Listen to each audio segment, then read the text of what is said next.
त्या मूर्खपणावर हसावं का रडावं हेच समजत नाही. असं आरक्षण मॅनेज होतं का तिथे? सगळ्या पक्षांचे तिथे प्रतिनिधी बोलवलेले होते, त्यांच्या समोर हे आरक्षण काढलं गेलं.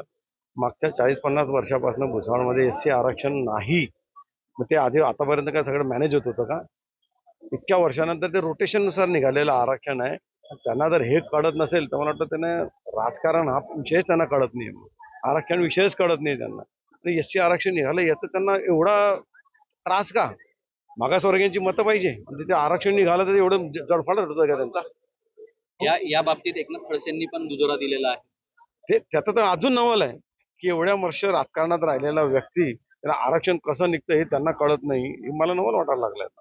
आगामी काळामध्ये भुसावळमध्ये या ठिकाणी एकनाथ खडसे आणि संतोष चौधरी यांचं मनोमिलन झाल्याची चर्चा आहे.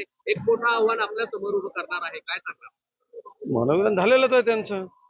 दोन अभद्र युती एकत्र आल्यानंतर असं घडतच असतं आणि मला काही ते नवीन नाही माझ्यासाठी. ते विधानसभेलाही त्यांनी दोघांनी विडून माझ्या विरुद्ध काम केलेलं आहे. नगरपालिकेत आम्ही निपतो दोघांनी.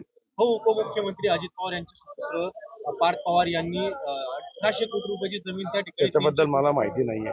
पण आरोप होतोय त्यांच्यावर अजित पवार. मला काही माहिती नाही. ती नैतिकता असेल तर अजित पवारांनी राजीनामा द्यावा. काय प्रकार आहे मला वाचण्यातही आला नाही, पाहिलेला नाही, त्याच्यावर बोलू शकत नाही.